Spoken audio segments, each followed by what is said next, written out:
If you couldn't tell, I love Transformers, but the video games have always left me desiring a really good game based on the original Generation 1 stories that I grew up with.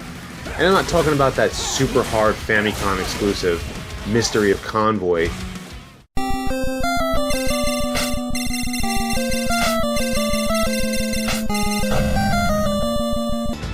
or the Japanese PlayStation 2 game. You caught up with us, but I won't let you get in Megatron's way. Soundwave, get out of the way. Platinum Games has now released Transformers Devastation, which is out now for PlayStation 3, PlayStation 4, Xbox 360, Xbox One, and on the PC. The game is a simple beat-em-up with mild platforming elements similar to the developer's other games such as Bayonetta and Metal Gear Rising: Revengeance. It is based on newer style Generation 1 world with many elements that will bring you back to the second season of the original cartoon while giving you a satisfying game that is fun and engaging. The game's graphics offer a very cel-shaded look into the old Sunbow cartoon. While some may really hate the look, it fits perfect into the Generation 1 universe that it's trying to create. With much of that, the scenery also immerses you into the world of the Transformers, and every character is well detailed. There's very beautiful scenery going on around you, even though the city is being destroyed by Megatron. The game's music is perfect for the genre, but there were times that I wished they used music from the original cartoon. That isn't to say the music is terrible, but it's very generic and almost felt like an afterthought. However, the sounds of this game are good. The classic transforming sound is used, and they were able to bring in some of the original Generation 1 voice cast. Peter Cullen, Frank Welker, Dan Gilvezan, Michael Bell, and Greg Berger return along with suitable replacements for other characters. While some of them have aged, they all bring the characters to life. The only downside is the sound effects used for certain characters' weapons, and they were replaced with generic weapon sound effects.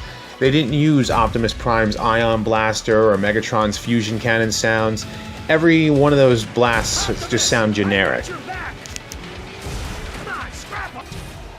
As noted before, the game is a hack and slash game, and it's button mashing at its finest. Granted, there is a learning curve to beat certain bosses. It's not difficult to pick the game up and play it. There are a few things that I did find aggravating though, such as the camera. The world is a fully 3D world, and there are characters going on all around you, especially in big boss battles and battles against large groups. I found that there was always a time that there was someone behind me, whether it be the boss or whether it be someone else in the group. I always found that there was a time that I couldn't get the camera around to where I needed to go. The other annoyance is that the transform button is placed as the same as the roll to dodge button.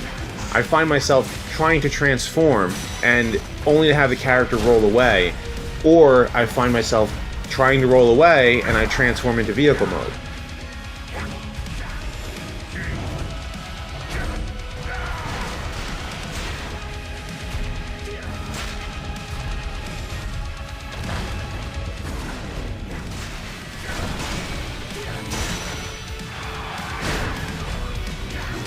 The game allows you to play as one of 5 Autobots: Optimus Prime, Bumblebee, Sideswipe, Wheeljack, or Grimlock.